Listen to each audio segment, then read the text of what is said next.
Yo, what up? Welcome inside Opening Line, Corey and Benny. Good old Friday morning, Benny. The end of the week has arrived. Yeah, you got to like it, man. I mean, today is a big football day for me. I'll have the tight end article coming out, just about finished writing it, got most of it done already. And then tonight I'll be in chat. So anybody who wants to come in and chat, listen, I know it's the tight end chat, but we really can't talk about tight ends for an hour in the tight end chat. So bring all your questions in. If you got any other questions and you guys are subscribers over here to Elite Fantasy, bring them all here. I'm answering everything. I'll be there from 6 Eastern to, I don't know, at least 7, maybe even a little bit later. I don't have a lot to do tonight. I'm actually heading down to the beach when we're done here, Corey. So. Oh, really? Yeah, we got to close the pool up tomorrow. So I'll just be waiting for the guys to come and do all that tomorrow. So I'll just be sitting there looking at stats all day anyway. So feel free to bring your questions. You going down to the beach? Everybody coming with you or just you going? Just me going. If you want to, if you're bored, man, hop in the car, bro. You can come down with me. We got 3 extra bedrooms. We got the big TV sitting down there, and Wonderful. I got a big bag of all that stuff, so it'll be fun. That's wonderful. I got a bag of it too. Oh man, you really gonna get a chance to go down there and chill. All right, so right quick, let's start with last night. A complete and total utter shit show. Mm-hmm. The forward pass went backwards 40 years last night. Me and Benny were talking a little bit about it before we got started. Play calling and personnel groupings are so important in today's NFL. And the Carolina Panthers, which I saw with the Rams last week, they do a bad job at that. Mm-hmm. North Turner running an antiquated offense, you know what I'm saying? And then last night we couldn't even see McCaffrey get off, and Cam doesn't look right either, Benny. Yeah, you hit on a lot of things there. So let's take them one at a time. The play calling. You have Christian McCaffrey, who's one of the, if not arguably the best two-way weapon in football between running and catching the ball. They gave him 15 or 16 carries, and they weren't having a lot of success on the ground. Part of the reason they weren't having a lot of success on the ground, Corey, is they were running on first down. They were running in second and long situations because, that's just the way that they were calling plays for some reason last night. They were going against what all the analytics guys say you should be doing. The most successful plays on first down tend to be pass plays to the running backs out of the backfield. I think Christian McCaffrey, until the 2-minute drill where they started throwing him the ball and getting it in his hands a little bit there, I think he only had 1 catch throughout the game. You can't tell me that you have a guy who's that good of a weapon, who's coming off a, 10-catch game, basically, 10-target game, where you can only find the ability to get him the ball 1 time. They had a spy on McCaffrey for the majority of the night, the Buccaneers did. True. But that's still Christian McCaffrey. You scheme him open.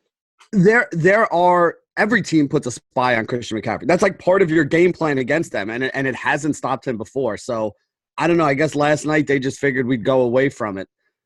The other thing that I really want to hit on here is Cam Newton, right? Because Cam looked horrendous yesterday. And there's a couple things we got to talk about here. One, Cam Newton is not running. No. Cam Newton not running makes him not fantasy relevant to me. If he's not getting anything with his legs, if he's not giving you those extra 3 or 4 points with his legs with the 30, 40 yards rushing there, if he's not the threat to run, they tried to do a lot of those, those option plays yesterday with him. And Cam couldn't get outside. Cam couldn't get to the corner like he used to do. Cam doesn't look like he's breaking tackles like he used to do either. It's just to be a really tough guy to take down.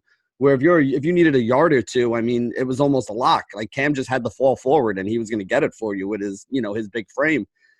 Yesterday they had some like 4th and 1 situations where a quarterback sneak with a 6'4" quarterback like Cam Newton would have been something that made sense. They didn't do it. They tried to get Cam outside. It didn't look like he had the speed to get outside. I'm really worried about that because really Cam Newton is not the greatest pocket passer. He never really has been, Corey. Like he's not a bad thrower, but the threat of the run and what he can give you with his legs, in addition to being able to throw the ball, is what made him somebody that was fantasy relevant. Without that, I'm really worried. Like if I had a lot of Cam Newton shares right now, I would definitely be thinking that this is not going to be a good thing throughout the season. And we're not even going to get into the fact that he was incredibly inaccurate yesterday. I think he finished like 22 of 45 or something, but he was like 19 of 40 going into that last drive. 19 to 40, that's not even 50%. Like if you're not even completing half of your passes, Most NFL quarterbacks, even bad NFL quarterbacks, are usually in the low 60s. The good ones, like the Drew Breeses, the Tom Brady's, 70-75% completion percentages. You can't win football games completing 50% of your passes because you just wind up in too many, third and longs and second and longs. And you get behind the chains, Benny. Yeah. I wouldn't be surprised if Son is hurt again this year. The thing about it is last year, they were 6-2, right? Mm-hmm. And you kept betting on them thinking that the bounce back was coming. This year it's different. This year I keep betting against them thinking that this is who they really are. That Cam Newton is beat up. Yeah, he is. He's beat up. You know what I'm saying? Big guy, big quarterback. You know what I'm saying? Doesn't get the benefit of the doubt on some of the shots he takes. You know what I'm saying? And like you said, they're not running him and not using him for the quarterback sneaks, the things that his game was known for. He's beat up. That shoulder could still be an issue. You know what I'm saying? So the Carolina Panthers are slide to 0-2, Benny, and I can see some more losses coming. The offense is antiquated. Yeah, and that's the other thing is we didn't really get into the play calling too much, but you're not getting the ball in the hands of your best players. That's a problem. You're not getting the ball in the hands of your best players for them to have a opportunity to succeed. That's a problem to me. There were so many times yesterday where I was sitting there saying what is the concept? What are we trying to do here? It almost looked to me, Corey, like yesterday they were trying to prove that they could move the ball without using Christian McCaffrey. And that's all right, that's great. But I mean, you know what? If you're a good-looking guy and you got a good-looking face or something like that, you don't cover it up when you're trying to go get girls. That's what they did yesterday. It's they took their best asset, and instead of using their best asset to get where they wanted to go, they were basically trying to prove to people that, we can move the ball even without Christian McCaffrey. Well, you lost to the Tampa Bay Buccaneers, so guess what? You can't move the ball without Christian McCaffrey.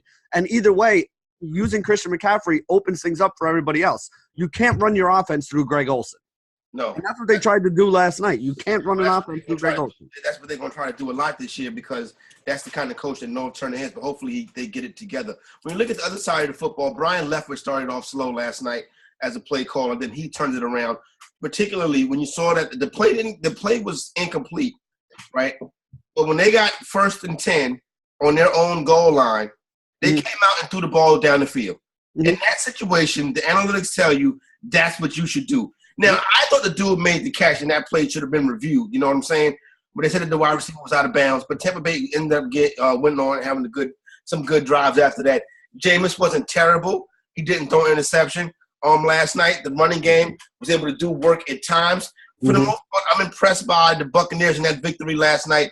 I'm not putting the Buccaneers in the playoff picture, but I was impressed with the Buccaneers and their bounce back ability. Now, if you own Jameis in fantasy, you got to be he's not a starter right now. And Mike Evans owners, hey, listen, this just hit the fan. Mm-hmm. Well, we did the live stream last night, and I basically said last night I liked Chris Godwin better. Yep. Chris Godwin had the better matchup last night, the softer matchup.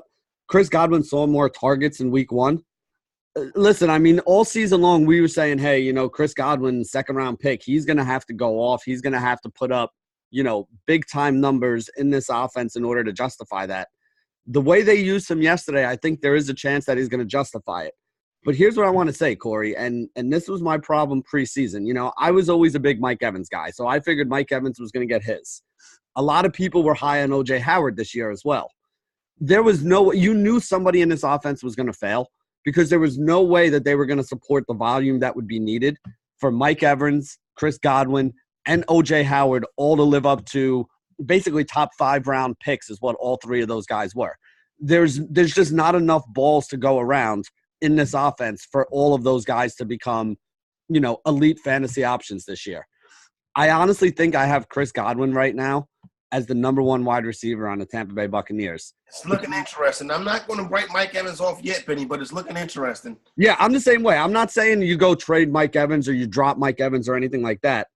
But I do think there's I'm starting to be a believer that Chris Godwin's going to have a bigger season this year than Mike Evans. And from where Mike Evans was being drafted most of the time in the 2nd round, that's going to be a problem for people who drafted Mike Evans because you need Mike Evans to be the 10 target receiver on this team, getting shots down the field, getting himself in the end zone to justify that second round pick. And based on what we saw yesterday, I don't know if that's going to be the case. Again, I'm not saying that Mike Evans is not going to, at the very least, be like a wide receiver 2, wide receiver 3, but he might not be the wide receiver 1 you drafted him to be. Yeah, I would still buy on Evans. I think better days are ahead. But and that's if offers are made or if it comes up, I would still buy on Evans. But I can see what you're talking about. O.J. Howard's going to be a disappointment, though. O.J. Howard's definitely going to be a disappointment. I mean, again, Cameron Brate, O.J. Howard right now, I think only has one more target than Cameron Brate. Think about that. And you know that Jameis Winston likes Cameron Brate out in the red zone right there.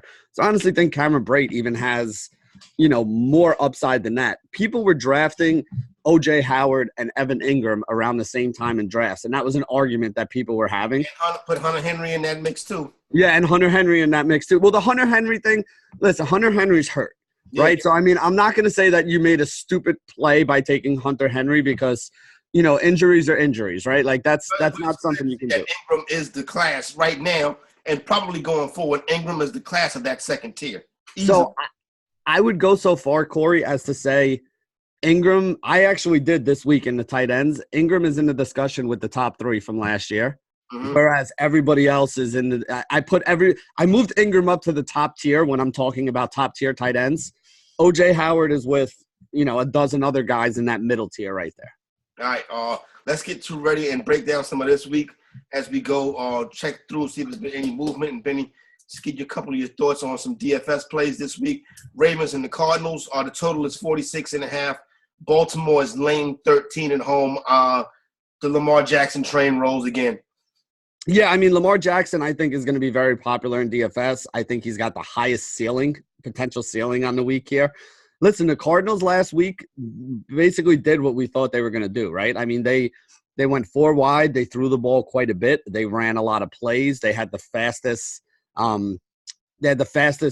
pace of any team in the league by a pretty wide margin.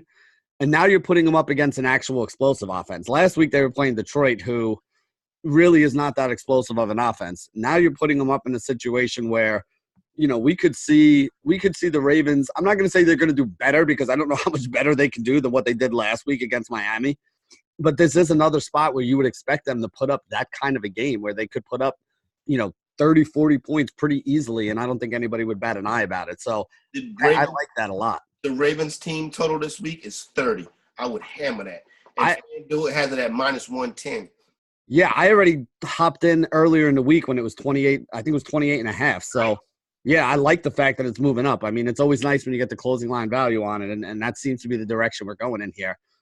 I mean, listen, I like this Ravens offense. I mean, again, we only saw them the 1 week, but, they looked explosive. They can run the ball. They can throw the ball. They have weapons on the outside. They have weapons on the inside. I mean, this is a really good offense. And honestly, we thought Arizona's defense was going to be one of the worst ones in the league anyway. They're without, their star cornerback. They lost a couple guys in that secondary. I wouldn't doubt if Lamar Jackson throws the ball all over him again this week. So I like the Ravens a lot.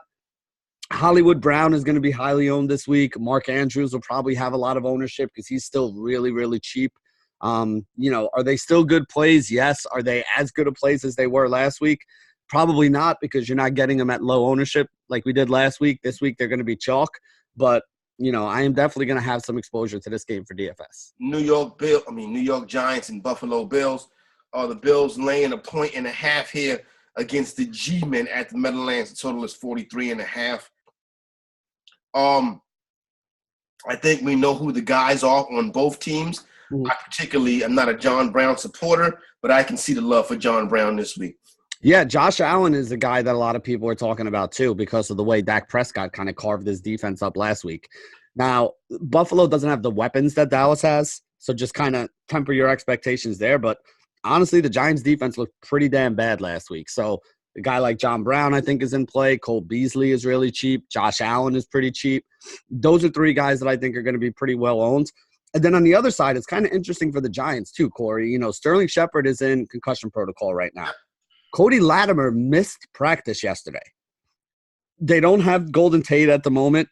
I mean, basically, I can't even tell you who the receivers would be for the Giants at that point if Latimer and, Cody Latimer already is kind of like, oh, yeah, that's right. He has to start because they don't have enough guys. I mean, you'd be down to like your fourth and fifth wide receivers on the Giants for this game here. And Buffalo has a really good cornerback group. I mean, Tre'Davious White is one of the best in the game. So what this really tells me for the Giants side is all the volume is going to have to go exactly where the volume usually goes. It's going to be Saquon Barkley and Evan Ingram out of the backfield. So I do think this is an interesting game for DFS. Again, not a huge total here. So I don't think we can expect this to be like the highest scoring game on the weekend, but Evan Ingram had 14 targets last week. Saquon Barkley is a guy who we've seen double-digit targets from. If these if you're playing fourth or fifth wide receivers against a team that has really good corners, I don't expect any production to come from the wide receivers for the Giants. So if it's not Saquon Barkley and Evan Ingram, I don't see how they move the ball. I actually put a bet in on Buffalo in this game. Oh, interesting. I'm probably going to stay away from the game, but I'm just the Giants are a nasty team. Dallas and Washington. Here we go, Benny. We got that. It went all the way to that trouble zone, that crooked number. They're begging us to take the Dallas Cowboys in this game, and the public has loaded up on the Dallas Cowboys accordingly. And now we get that crooked number. The public should drive back the other way once they see this crooked number. But I don't think the Cowboys are too public of a team. Oh, man, Benny. This, as a Cowboy fan, this don't look good. I never really think you're going to get moves late in the week, right? Like a lot of the moves happen early in the week when the line first comes out.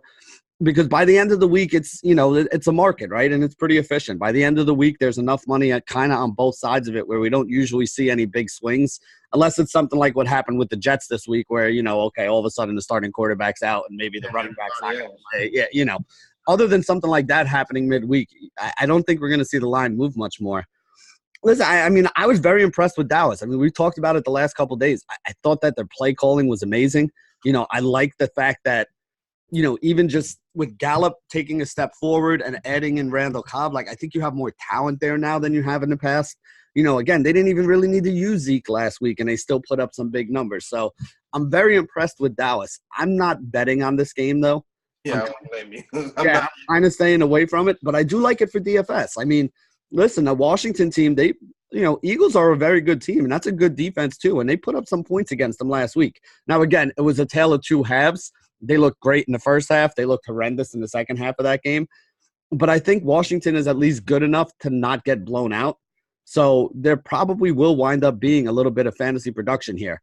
One guy I really want to talk about, Corey, is Chris Thompson for the Washington Redskins. With no Darius Geis in there, you're down to Chris Thompson playing on passing downs and Adrian Peterson playing on the running downs. If you think that Dallas is going to be ahead in this game, which I kind of do, it's a game that sets up for Chris Thompson. His DraftKings price is $3,900 for a guy that had 7 catches for 68 yards on 10 targets and another 3 or 4 carries last week. That's some pretty decent volume for a sub-4K guy, especially on the PPR site in a game that kind of sets up for him to have a lot of volume. I would agree. I think Thompson's a good play this weekend. As far as the game goes, last time we saw that 5.5 last week, and we saw the Tennessee Titans going to Cleveland and beat them. At 5.5 is a tough sledding right there. I do like the over 46.5. I think this game gets up there. Indianapolis and Tennessee, you kind of know all the particulars in this one, Benny. I'm riding with the Colts once again. I'm going to keep going after that Colt train. What do we think about anything in this game? Derrick Henry, Marlon Mack. You got 2 big backs in here. T.Y. Hilton still looks good to go. Corey Davis, still Corey Davis. A.J. Brown was impressive last week. Yeah, I mean, there's a couple things to look at here. This is a tough one DFS wise. It's not a pretty DFS game. No, I mean, listen, Nick Chubb was basically bottled up by this Tennessee defense last week. So as great as Marlon Mack looked last week, I'm a little nervous about that. On the other side, though, Derrick Henry is interesting because, basically running back is what torched Indianapolis last week. So, there's definitely something there where you could look at it. I'm always hesitant with Henry, though, because Henry is very big play dependent, right? Like even last week, that 75-yard screen pass he got was 15 of his 25 fantasy points, When he had some of those big games last year, like he had a big game against the Giants at the end of last season, he had like 2 60-yard touchdown runs there. When you have to worry about big plays for a guy to get his fantasy upside, when he doesn't get those big plays, he misses value badly, you know? Donut, you know what I'm saying? Like Howard did last night. Yeah, and that's the problem that I have with it. So maybe a little bit sprinkled in tournaments, but he's not going to be a core play for me. Mariota, to me, that last week was a mirage. I mean, listen, he hit A.J. Brown for 2 big touchdowns deep, or 2 big long plays deep, which is nice. And then he had the 75-yard screen pass from Derrick Henry. But really, he did not have a very good game. Like, those were plays that his pass catchers made, not plays that he made that are, you know, things that I think are repeatable. I actually like the Indianapolis side of this a little more than I do the Tennessee side. Again, I'm a big fan of T.Y. Hilton, and I think you're going to keep getting him low-owned in fantasy without Andrew Luck because people are like, oh, they suck right now. T.Y. Hilton had 2 touchdowns last week, you know, put up a pretty big game. Jacoby Brissett is not a bad quarterback, still pretty cheap out there. I don't really feel like this is the best spot. I mean, listen, Odell Beckham, Baker Mayfield, all those guys were people that everybody was playing in week 1, and they did not put up a good game against Tennessee. So I'm not really on the Indianapolis side of it. Yeah, but I do like them to win the football game or at least cover the 3 points they're getting. But everything else, I agree with you, Benny. Jacksonville goes to Houston to take on the Texans, taking that rookie quarterback on the road into Houston. It looks tough to me. I would even lay the 8.5 with the Jaguars, and I think Deshaun Watson and DeAndre Hopkins are very, very, very viable in DFS this week. Yeah, I would agree with that. Those are the 2 guys that I'm interested in on that side. I will say this, Corey, for anybody out there who sports bets, this is my favorite game to tease. And it is also one of the games to give you guys a little hint here on something to look for. The teasers that hit the most often last year were home teams that you were able to tease through most of the key numbers. So key numbers in football, 3 and 7 are obviously the 2 biggest key numbers because 3 is a field goal, 7 is a touchdown. 6 is a key number because that's 2 field goals. A lot of games end up that way. 4 is a key number because one team scores a touchdown, the other team kicks a field goal, that's there. When you have a team that's favored by 8.5 points at home and you tease them 6 points down to 2.5, you're teasing them through the 7, which is a key number, a 6, which is a key number, a 4, which is a key number, and a 3, which is a key number to get it from 8.5 down to 2.5. It is literally my favorite thing to do in football. If you can tease a home team, from 8.5 down to 2.5, you tease them through a lot of those numbers that end up being the numbers that a team wins by at the end of the day. I do expect them to win this game, and from teasing them from 8.5 to 2.5, I literally have about 20 teasers right now with the Texans in it. Put it this way, if the Texans win by 2 or if the Texans lose this game, I'm probably eating ramen noodle all next week. We don't want to see Benny eating ramen noodle. We want him putting that new stove to use with some nice home-cooked meals. The Chargers and the Detroit Lions. I'm on the Detroit Lions in this game right here. They're catching 2.5. I would even money line them. I don't like the Chargers in this spot. I think you can look back through years in the past, and the Chargers, that early season fly to the, Detroit's not the East Coast, but it's still that 1 o'clock time start. Detroit is nothing special, Benny, but I think they pull this off right here. Hunter Henry is inactive. We don't know what it's going to be with Big Mike Will yet. What do you think about this game, Benny? Yeah, I'm interested in the Chargers side of this game a little bit for DFS because of exactly what you just said. I mean, listen, this team, if they don't have Hunter Henry, they don't have Mike Williams. Oh, Austin Eckler, baby. It's going to be Austin Eckler and Keenan Allen. Yep. Yeah, Keenan Allen and Austin Eckler are 2 guys who I've already looked at some of the projection systems that I kind of go with to put my stuff together for the weekend. Both of these guys are projected, especially Keenan Allen's projected for like 10, 11 targets this week, Corey. So for DFS, that's a guy that I think we definitely have to be interested in.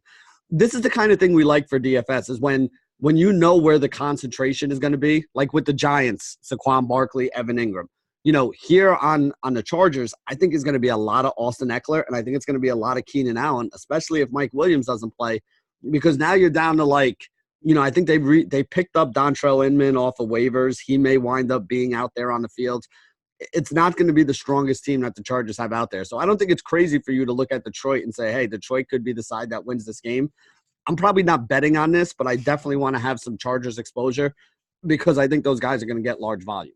TJ Hawkinson, Danny Amendola going to the rotation this week. If you have those 2 dudes, I think they set up well this week. Baby Gronk, baby. Baby Gronk. Yeah, baby Gronk. That kid is a beast. Minnesota and Green Bay, that number has gone down to kind of was at 3 for the most of the week. Minnesota brought it in real good. It's down to 2.5 right now. The Packers are a 2.5-point favorite at home.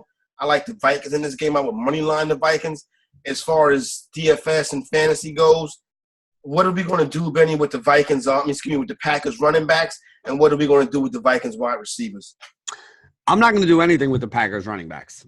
I'm really not. I mean, I like Aaron Jones. He's the better of the two guys. But I think what they showed us last week is that Aaron Jones is not going to be the workhorse that a lot of people expect him to be. Jamal Williams is still going to have a role. And as long as Jamal Williams has a role, it caps the upside for Aaron Jones. So unless Aaron Jones' price drops big time, I'm not playing him in DFS. If you have him in season long, he's still the better of those two backs. But I would think he's at best a running back too, maybe even just a flex option. I don't see a lot of upside there. As far as Minnesota's wide receivers, listen, the Minnesota situation last week was the outlier. Like, again, we expect them to throw less than they did last year, but it's going to be more than 10. There's going to be more than 10 pass attempts in this game for the Minnesota side of it. So I'm still more of a Adam Thielen guy, so that would probably be the way I go. Remember, Allen Robinson put up a really big game against this, against the secondary. This Green Bay secondary was something that was a weakness for them last year. So I don't think all of a sudden that's all fixed. I do think that Dalvin Cook is that good that they're going to try to feed this guy and they're going to try to feature him here. Again, if they fall behind in this game, though, that's when they're really going to have to start passing more. Remember, they were up 21-0 in the first half last week, and that's why it was all Dalvin Cook the whole game, and they didn't have to pass, and they only threw the ball 10 times. I'm expecting better games this week out of the wide receivers because I don't think the game script is going to set up as easy for them. No doubt. I would agree with you on that one right there. Miami and New England, this is a shit show. We already know what it is. The Patriots laying at 18.5. Tom Brady in a good spot this week. And you want to touch on this one right quick, Benny? It's tough because, listen, you watched what the Ravens did to them last week. So you got to think that they're going to get torched here. They're, starting quarterback. I don't know if you saw this, Micah Fitzpatrick, basically, yeah, he requested a trade and they kind of gave him – they told him and his agent, like, go ahead, you find somebody that wants to trade us for you. We'll be open to listening to it. The problem is, from what I'm hearing already, is that Miami's asking for an arm and a leg for him. Yeah, for everything. For anything. Yeah, like they want like first and third round picks for all these guys, and it's like, no, you're not going to get that. So I don't know. To me, I think this is going to be a problem all season long, Corey. Because I agree with you, Benny. Nobody wants to be there. The thing to do in fantasy is identify a player that can get traded to another team and become an asset. Yeah, but here's the thing: is who is that guy in Miami, right? Like, who does anybody want in Miami? Maybe Kenyon Drake. Who'd you say? Could be Devontae Parker. I wouldn't mind that. I have a lot of Devontae Parker, so I'd be fine. You got to think he needs a new start to his career. A fresh start could be a good thing for him. You know what I'm saying? If you're a team that like the Giants, put him on the Giants. Stink on the Giants. But you get what I'm saying. You know what I mean? Eventually, he'll have Daniel Jones throwing in the ball, so he might actually have a shot there. But, Devontae Parker's downfield with Eli Manning's noodle arm is not exactly the greatest combination right now. But, I hear what you say. Listen, Albert Wilson may not even play again this week. He didn't play a lot of snaps last week. He was the guy a lot of people thought would wind up as Miami's most targeted and most productive receiver after, they traded Kenny Stills away here. So, I don't know. Like, I don't want to play Preston Wilson. I don't want to play Devontae Parker. I don't want to even mess with the running backs with Balaj and Kenyon Drake. Like, it's just a shit show over there. New England's defense looked really good last week against the Steelers. And then New England, it's like I don't want to say don't have exposure to New England because I expect them to put up a lot of points. But who do you want to – you have 3 stud receivers right now if Antonio Brown plays with Brown, Gordon, and Edelman.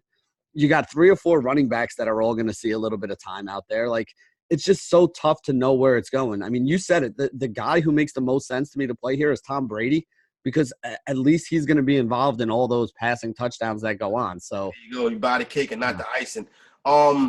Cincinnati Open Cape started the week as a 2-point home underdog. Now they're a 2-point home favorite. Listen, these are not smart bets. You know what I'm saying? But I like the Bengals this week, Benny. Yeah, again, we talked about it. The Bengals' loss to Seattle was more impressive to me than, a lot of other teams' wins last week. So I think the Bengals are pretty good. Again, I don't want to bet after I missed the move. The time to get on them was early in the week when you were getting points and you could tease it up to like 8 or 7 where, basically if they lost by even more than a touchdown, by a point more than a touchdown, you still were able to cash that bet. I don't want to go on it after I kind of missed that move, but I agree with you. If we were just saying, who do you think wins this game? I think the Bengals win it, but I'm not betting on it really. The Joe Mixon situation is actually about that. Just Gio Bernard. Is this a week they go to Gio Bernard? You still got to wait. Like, this is the thing. Wednesday practice, nobody cares. You miss a Wednesday practice, it's not a big deal. You miss a Thursday practice, that's something I start getting worried about.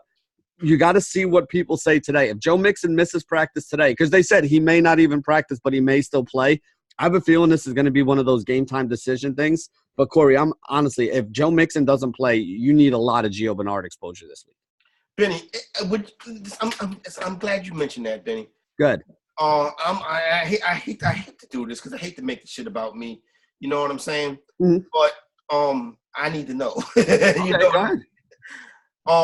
I'm going to my auction team. Oh shit. Oh yeah, here we go. I'm going to my auction team right quick, and putting my lineup together. I have Marlon Mack and Sony Michel in the starting lineup. Gio Bernard is on the bench. Gio Bernard and Miles Sanders are on the Gio Bernard, Carlos Hyde, and Miles Sanders are on the bench. Okay. Should I listen? What should I do with Mack, Michel, and the 3 other backs?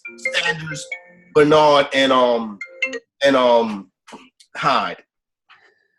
So for me, I mean, again, we have to make sure that Mixon's not playing. If Mixon's playing, then Gio Bernard is not in this conversation as a guy I think you should be starting.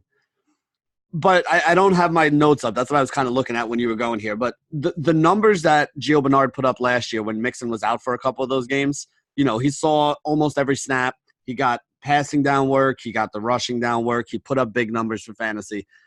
This is a guy that I would definitely want if Mixon's not in there. So let me say it to you this way.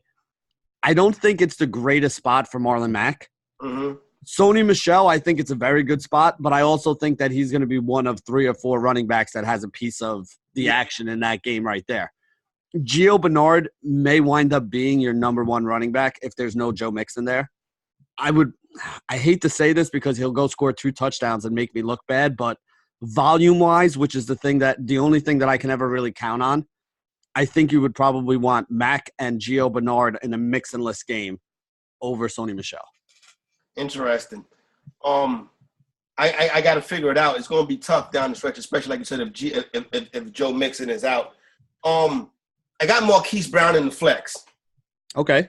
And I think I'm gonna leave that there, Benny. You know what I'm saying? Yeah. So, I mean, I know. Like, listen, we talked about it. Like, 13 snaps, having 2 touchdowns on his 4 targets. Like, those are unsustainable numbers.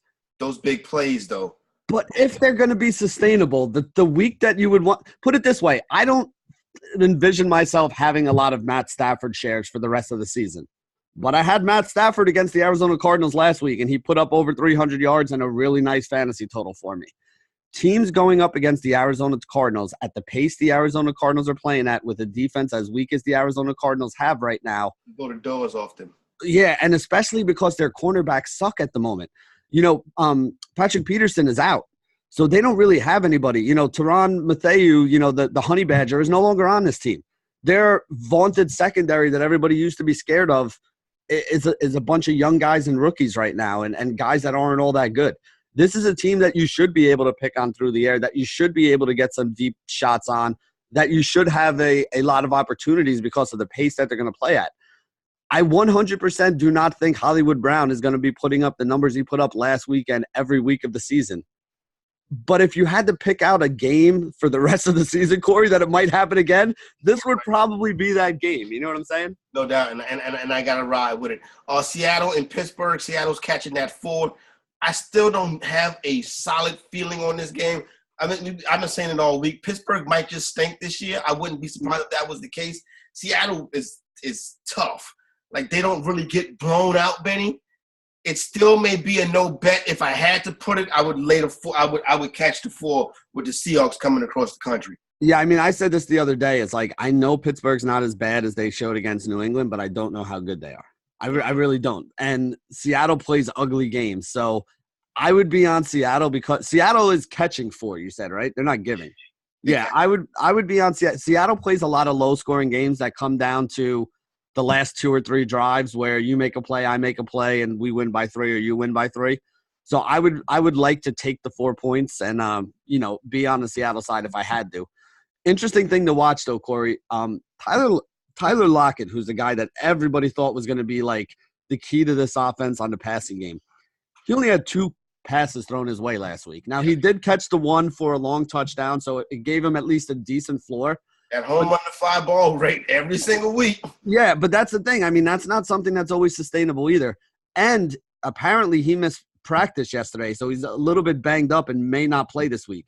Dude, if he doesn't play, you're talking like Jaron Brown and DK Metcalf as your wide receivers. Now, we saw what the New England passing game was able to do to the Steelers in week 1.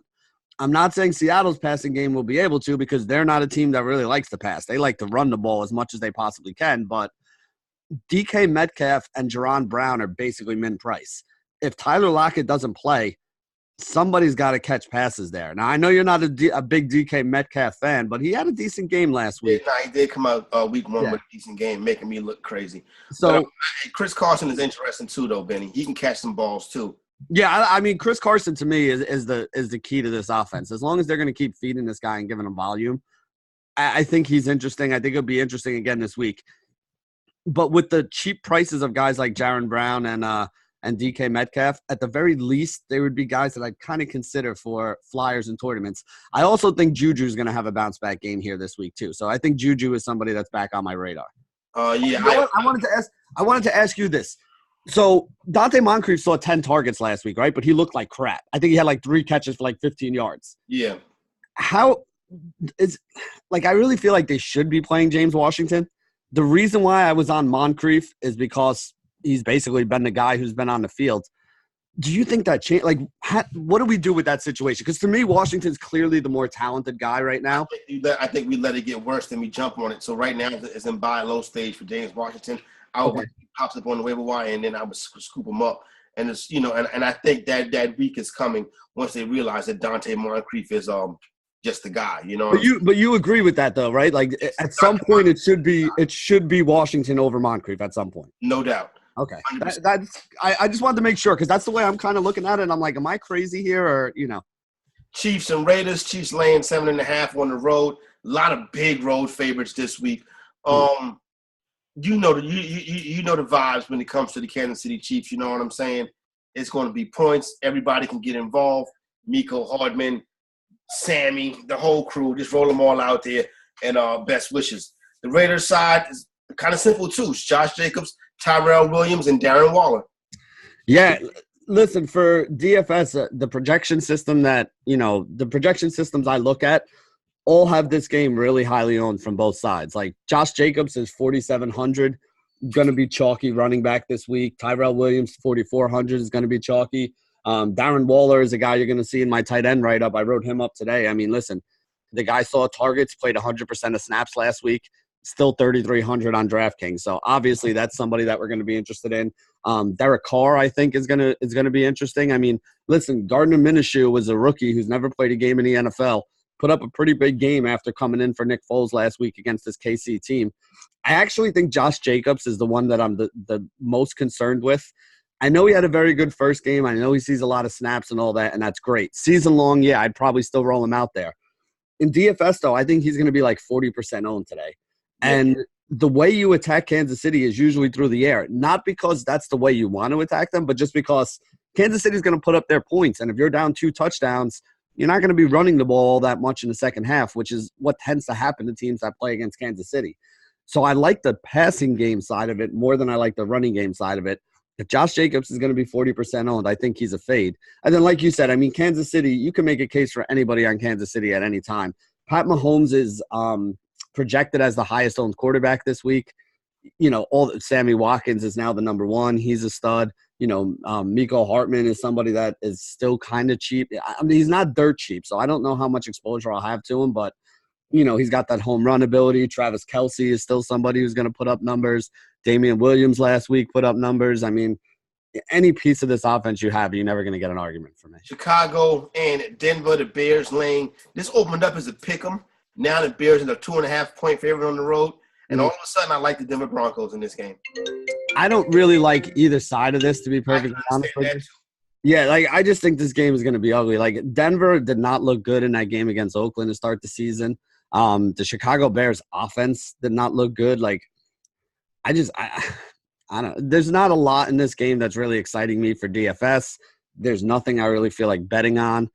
I don't even feel like watching it, Corey. If this game wasn't on the slate, I wouldn't even care, to be honest with you. It can come on. It can come on PBS. I agree with you, Benny. Here's a game that people are going to have some eyes on. No, oh, look at this, just like I thought it would.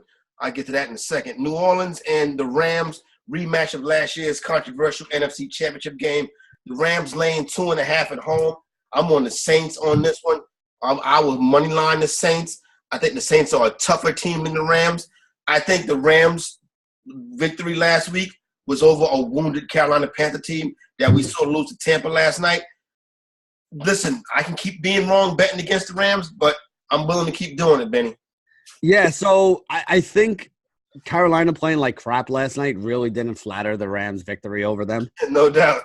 So that's always something that, especially early in the season, that you got to kind of take into account. Maybe Carolina's just not as good as we thought they were. So the Rams barely beating them, even though the Rams were kind of in control of that game the whole game, it's not as impressive as you originally thought it was because Carolina just doesn't look all that good. So I think you're right. The bet that I would want in this game is the money line on the Saints because the Saints could easily wind up winning this game and you're getting some good value there. So that would be the bet that I would want there. I like the Rams passing game a little bit here, especially. Which one, though? See, I was just about to say, that's the problem is I don't know which of these guys I want. It's more of something where if you're playing in DFS and you're going to multi-enter a bunch of lineups and something, you take one with Goff and Kupp. You take one with Goff and Cooks and Kupp and Goff and Woods and Kupp. And Cooks is going to be the low-owned one. Yes, I do think Cooks ends up the low-owned one. Listen, Jared Goff loves Cooper Kupp. He loves him. They throw the ball to him all the damn time in the slot right there. The guy who really had the big game for Houston, though, last week was Nuke, which is guy on the outside, which is kind of the Cooks role. So I do think that this is a game where I would want to have Cooks and Kupp or Cooks and Wood or, See, this is, again, we talked about this with season long at the beginning of the year. All three of these guys are wide receiver twos. The problem is they're not all going to be wide receiver twos on the same week. One of them's going to pop, one of them's going to do okay, and one of them's probably going to underperform, which is why if you're stacking or playing the Rams side of the ball here, you kind of got to play multiple rosters so that you can cover different angles with it. On the Saints side, you kind of know where it's going to come from, right? You're going to get a lot of Michael Thomas. He's the guy that you want passing game-wise. You're going to get a lot of Alvin Kamara.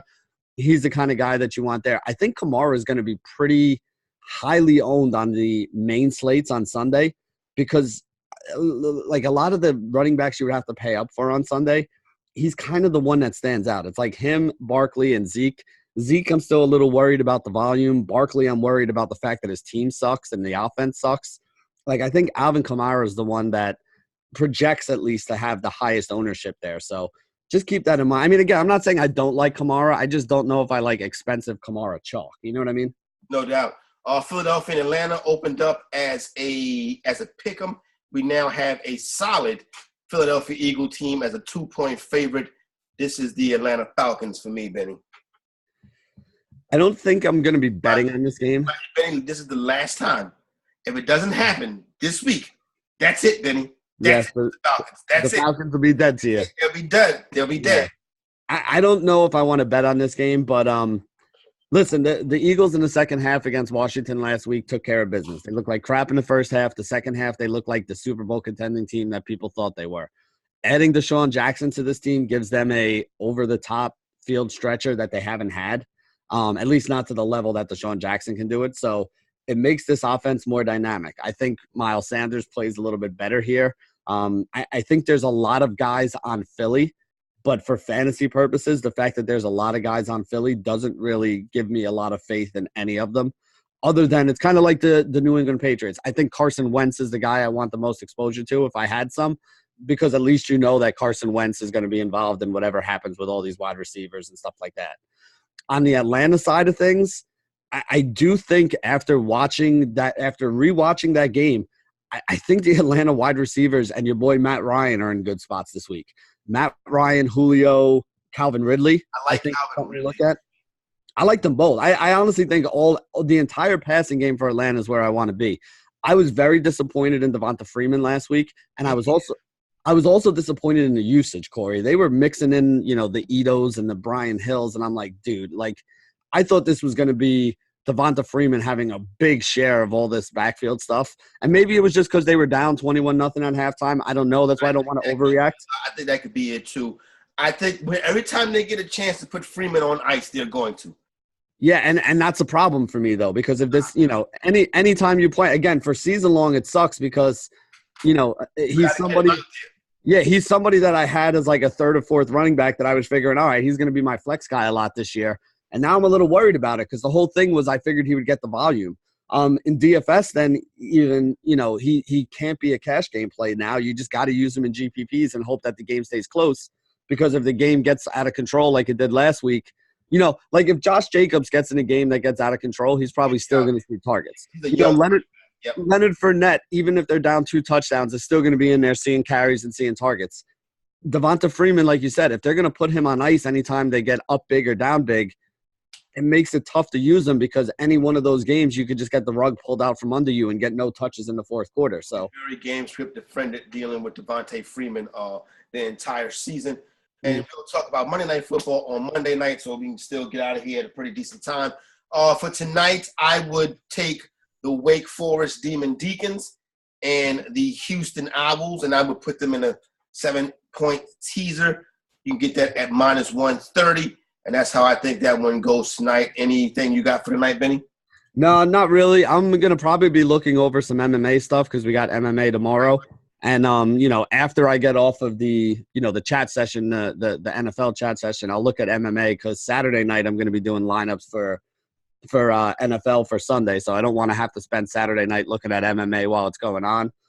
So remember, there is MMA. Go check out Mad Lab's article. Always a good thing there. And then obviously we have all the, the football content coming at you from, basically from now until kickoff on Sunday. So make sure you get in and see all that stuff too. Big piece of chicken goes to Bruce Arians getting his first win as a Buccaneer and just being a good dude. Yeah, my big piece of chicken is going to Chris Godwin. Chris Godwin had a monster game last night. I think he finished with 8 or 9 catches, over 100 yards, found himself in the end zone. Justifying all those people who took him in the second and third round of a lot of these drafts in season long this year. No doubt. For my main man, Benny Ricciardi, I'm Corey Parson, the fantasy executive. Everybody enjoy the weekend. Good luck and good health. The opening line, we are out.